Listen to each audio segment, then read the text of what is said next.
삼전 하이닉스 레버리지 ETF 26% 폭락, 구조를 알면 예견된 결과였습니다. 7월 2일 오후 제 앞으로 어떡하죠? 라는 메시지가 10통 넘게 왔습니다. 삼성전자와 SK 하이닉스에 걸린 단일 종목 레버리지 ETF가 이틀 사이 마이너스 26% 급락했다는 소식이었습니다. 지금 이 영상을 보고 계신 분 중에도 계좌를 열어볼 때마다 마음이 철렁 내려앉는 분이 적지 않으실 겁니다. 사실 저도 레버리지 상품에서 큰 낙폭을 버텨본 사람입니다. 나스닥 100을 3배로 추종하는 TQQQ가 고점 대비 마이너스 79%까지 빠졌을 때 그 하락을 그대로 겪었습니다. 그런데 지금 삼전 하이닉스 레버리지에서 벌어지고 있는 이번 폭락은 그때와는 다릅니다. 왜 다른지, 그리고 지금 이 상품을 들고 계신 분이라면 무엇부터 점검해야 하는지 끝까지 함께 짚어보겠습니다. 재테크 잘해서 은퇴한 어쩌다 은퇴자입니다. 저는 이 상품을 직접 들고 있지는 않지만 이 폭락이 왜 우연이 아니라 구조적으로 예견된 결과였는지 숫자로 하나씩 보여드리겠습니다. 혹시 아직 구독을 안 하셨다면 지금 구독 버튼 한 번만 눌러주시면 감사하겠습니다. 이런 재테크 이야기를 꾸준히 전해드리겠습니다. 무슨 일이 있었는지 차근차근 짚어보겠습니다. 이 상품들은 지난 5월 27일 상장했습니다. 상장 초기 약 5조 원 가까운 자금이 몰렸고 첫날부터 20%대 급등하며 투자자들의 관심을 끌었습니다. 하지만 6월 초 반도체 업종 전반에 셋오프가 오면서 상황이 바뀌었습니다.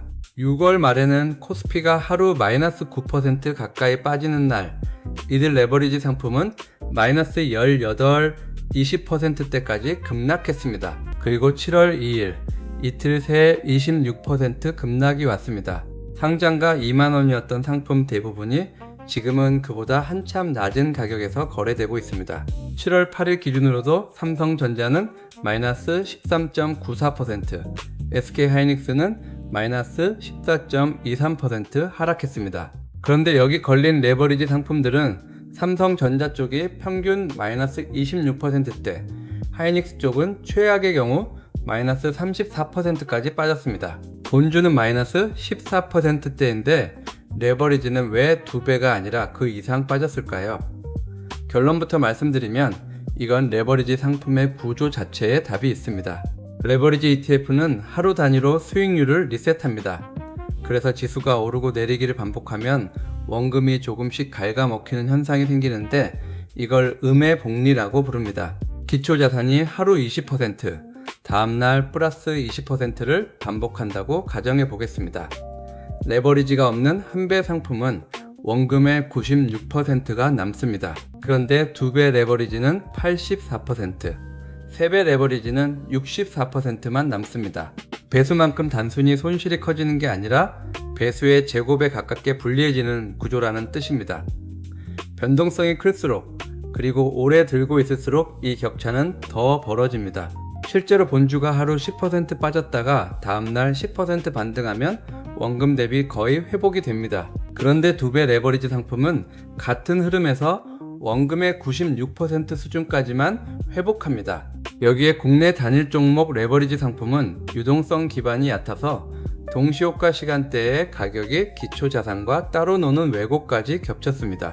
본주가 오르는데 레버리지 상품은 급락하는 반대 상황도 실제로 벌어졌습니다. 정리하면 이번 26% 급락은 특별히 운이 나빠서 생긴 사고가 아닙니다. 등락이 반복되는 시장에서 레버리지 상품이 원래 갖고 있는 구조가 이번에는 조금 더 거칠게 드러났을 뿐입니다.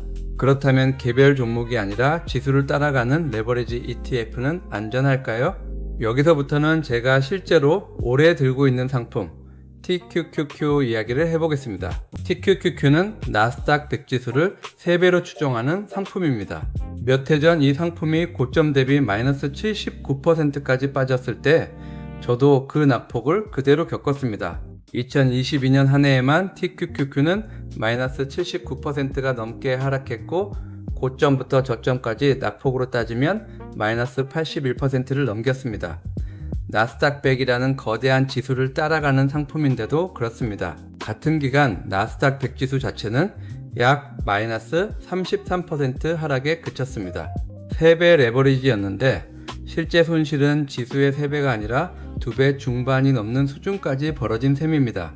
나스닥 100을 2배로 추종하는 QLD는 같은 2022년에 마이너스 60% 정도 하락했습니다. TQQQ보다는 19%포인트가량 완만했지만 결코 작은 낙폭은 아닙니다. 여기서 짚어둘 점이 있습니다.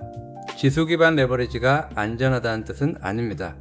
TQQQ도 QLD도 그 자체로 어마어마한 변동성을 가진 상품입니다.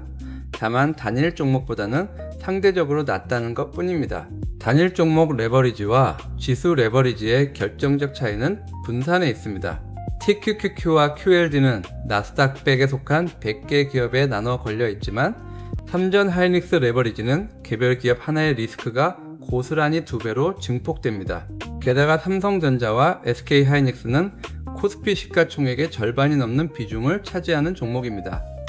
여기에 레버리지까지 걸리면 쏠림 위에 쏠림이 얹히는 구조가 됩니다. 그래서 이번 사태는 초보 투자자만의 이야기가 아닙니다. 어느 정도 투자 경험이 있는 분들도 레버리지 상품 앞에서는 다시 한번 조심해야 합니다. 미국 금융당국도 레버리지 인버스 ETF는 하루를 넘겨 보유하는 일반 투자자에게는 적합하지 않다고 명시하고 있습니다. 이건 투자 경험이 많고 적음의 문제가 아니라 상품 구조 자체의 문제라는 뜻입니다. 실제로 가격이 급락하는 와중에도 지금이 바닥이라 여기고 물타기에 나선 투자자가 적지 않았습니다. 신용거래융자 잔고도 사상 최고치를 반복 경신하고 있다는 소식이 이어졌습니다. 그렇다고 레버리지 상품 자체를 무조건 피하라는 이야기는 아닙니다. 다만 어떤 레버리지를 고르느냐에 따라 결과가 크게 갈린다는 것만큼은 분명합니다.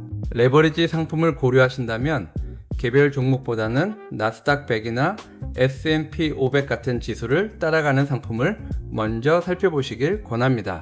분산이 되어 있다는 것만으로도 단일 종목과는 리스크의 결이 다릅니다.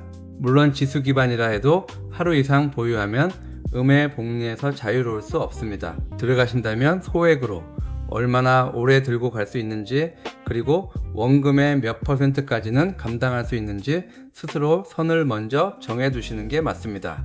이 3가지를 미리 정해두지 않으면 하락장에서 감정적으로 판단하기 쉽습니다. 레버리지는 위험을 없애주지 않습니다.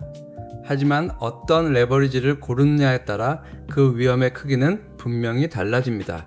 저는 지금도 TQQQ를 팔지 않습니다. 도움이 되셨으면 구독 부탁드리겠습니다. 그럼 다음 영상에서 다시 뵙겠습니다. 본 영상은 정보 제공 목적이며 특정 금융상품의 매수 매도를 권유하지 않습니다. 투자 결정은 본인의 판단과 책임하에 이루어져야 합니다.